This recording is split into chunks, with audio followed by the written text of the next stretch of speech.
और इस वक्त आगे बढ़ते हैं दूसरी खबर पे। एक ब्रेकिंग न्यूज आ रही है बीजेपी से जुड़ी हुई। नितिन नवीन को कार्यकारी अध्यक्ष बनाया गया है। इस वक्त ये बड़ी खबर आ रही है। बिहार बीजेपी के नेता हैं नितिन नवीन, बिहार सरकार में मंत्री भी हैं नितिन नवीन। और इस वक्त खबर ये आ रही है कि नितिन नवीन को बीजेपी में एक बड़ा जिम्मा मिला है, उन्हें कार्यकारी अध्यक्ष बनाया गया है। तो नाम सामने आ गया है नितिन नवीन का, जो बिहार बीजेपी के बड़े नेता हैं। और इस दफा बिहार में बीजेपी का जो प्रदर्शन रहा है उसके बाद नितिन नवीन को बीजेपी में बड़ा जिम्मा दिया गया है। मेरे साथ अखिलेश शर्मा जुड़ रहे हैं। अखिलेश, आगे की खबर आपसे। एक बड़ी जिम्मेदारी मिली है, नितिन नवीन को कार्यकारी अध्यक्ष बनाया गया है, इसके मतलब? नवीन एक बहुत बड़ी सरप्राइज बीजेपी ने दी है। नितिन नवीन जो कि बहुत युवा नेता हैं बिहार बीजेपी के, इस समय वहां पर मंत्री भी हैं पीडब्ल्यूडी विभाग के, और चौथी बार के बांकीपुर से वो विधायक हैं। इस बार भी बड़े अंतर से वो जीत करके आए हैं। उनको पार्टी ने एक बड़ी जिम्मेदारी दी है, उन्हें कार्यकारी राष्ट्रीय अध्यक्ष बनाया गया है। तो जेपी नड्डा जो कि बीजेपी के अध्यक्ष हैं, जिनका कार्यकाल काफी पहले समाप्त हो चुका था, उनकी जगह अब राष्ट्रीय कार्यकारी अध्यक्ष नितिन नवीन होंगे। ये एक औपचारिकता है क्योंकि कुछ समय तक वो साथ में काम करेंगे और उसके बाद माना जा रहा है कि अगले महीने जनवरी में चुनाव हो सकता है राष्ट्रीय अध्यक्ष का, और इस तरह से नितिन नवीन की ताजपोशी हो जाएगी बीजेपी के राष्ट्रीय अध्यक्ष के तौर पर।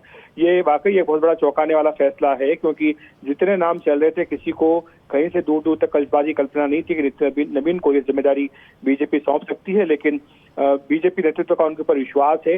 वो भारतीय जनता युवा मोर्चा के राष्ट्रीय महासचिव भी रह चुके हैं और साथ साथ बिहार में उन्होंने कई जिम्मेदारियां संभाली हैं।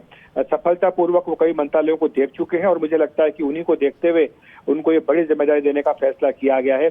और निश्चित तौर पर युवा चेहरा है और इसलिए ये माना जाता है कि किसी युवा को ही जिम्मेदारी मिलेगी।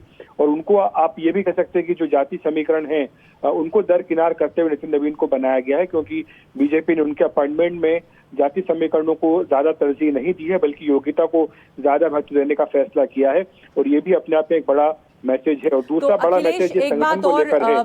अखिलेश, इसमें जो आपने जातीय समीकरण की बात की, किस तरह के समीकरण या क्या वो चीजें थी जो नितिन नवीन के फेवर में गई हैं?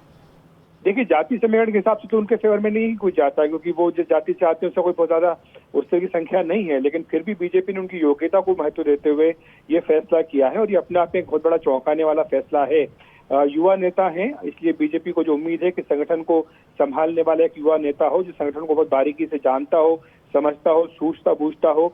और यही कारण है कि उन्हें जिम्मेदारी दी गई है। वो अनुभवी भी हैं, प्रशासन का उनका अनुभव है। लंबे समय तक वो बिहार सरकार में मंत्री रहे हैं, पिछली सरकार में भी वो मंत्री थे और चौथी बार बांकीपुर से जीत करके आए हैं। एक बड़े अंतर से उन्होंने जीत हासिल की है। तो ऐसे में बीजेपी ने निश्चित तौर पर एक बड़ी सरप्राइज दी है। जहां पर दूर दूर तक जिनके नाम की चर्चा नहीं थी, उन्हें बीजेपी ने ये जिम्मेदारी देने का फैसला किया। जैसा मैंने जिक्र किया कि अब ये सिर्फ एक औपचारिकता है, क्योंकि जेपी नड्डा लंबे समय से बीजेपी के राष्ट्रीय अध्यक्ष हैं और अब जबकि यूपी का प्रदेश अध्यक्ष का चुनाव हो चुका है, जल्दी ही बीजेपी के राष्ट्रीय अध्यक्ष का चुनाव भी होगा।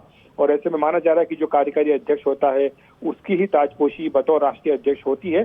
तो जल्दी ही नितिन नवीन जो है बीजेपी के राष्ट्रीय अध्यक्ष के तौर पर भी जिम्मेदारी संभालेंगे। तो अभी वो कार्यकारी अध्यक्ष बने हैं और कुछ दिनों के बाद, जैसा अखिलेश बता रहे हैं, अक्सर ऐसा होता है कि जो कार्यकारी अध्यक्ष हैं वही अध्यक्ष बनते हैं। तो ऐसा लग रहा है कि शायद इतने दिनों से जो कयास लग रहे थे तरह तरह के नामों पर, उस पर अब विराम लगा है और नितिन नवीन अभी तो कार्यकारी अध्यक्ष हैं, आगे चलते हुए वो अध्यक्ष बन सकते हैं, बीजेपी के राष्ट्रीय अध्यक्ष।